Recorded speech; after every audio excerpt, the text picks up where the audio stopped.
ये हूँ गंजाम जिला सोरडा अंचल लाठीपड़ा माँ रुद्रकाली मंदिर। पूर्वर माँ गाँव थी ग्रामदेवती पाखे पूजा पाते किंतु गत 4 वर्ष होब मंदिर स्थापन कर पूजा पाँच एवं सबुठ बड़ कथा है सारा मंदिर पत्थर या आधुनिक जुगर पत्थर व्यवहार कर आउ गोटे सबुठ आश्चर्य कथा है जो मंदिर स्थापन कर सोरडा ठारू लाठीपड़ा अर्थात पाखापाखि 10 किलोमीटर एक विराट बड़ कलश यात्रा आयोजन कर मंदिर संपूर्ण देखा माँ का आशीर्वाद नियंतु।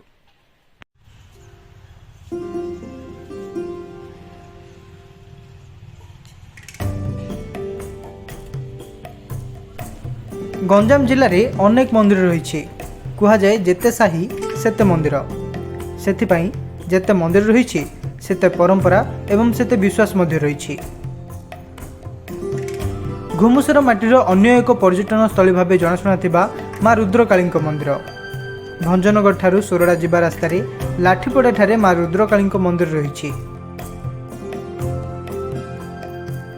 पहाड़ पर्वत घेरा अंचल शांति एवं मनोलोभा परिवेश स्थानीय लोकों कहवा अनुसार पूर्वर माँ लाठीपड़ा ग्रामदेवती मंदिर में पूजा पाते सेतेबेले माँ को स्थायी मंदिरटीए नथिला किंतु गत किछि वर्ष होला यही मंदिर स्थापन कर माँ को एठारे पूजा अर्चना करा जाउछि।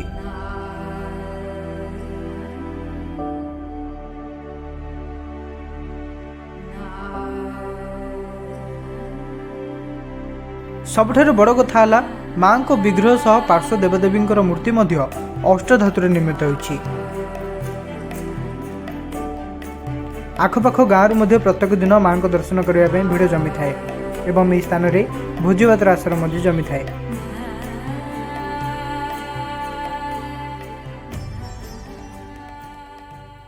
मंदिर तैयार 3-4 वर्ष चल माँ तो गाँव रोता जो मंदिर तैयार है ये आसी रहा मंदिर तो प्रतिष्ठा हो 3-4 वर्ष है सकाल बेले भोग हो सकाल बेले बाल भोग हो खरा बेले 11टा बेलू अन्न भोग हो राति की भोग हो।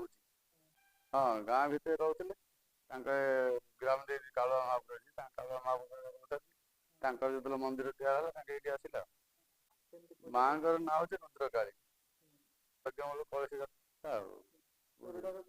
हाँ बुधनेश्वर मंदिर रुस्कुलिया मंदिर रुस्कुलिया रुद्रकाली अच्छी शिवलिंग गोटे अच्छी स्थापना लिंग गोटे अच्छी रुद्रकाली अच्छी।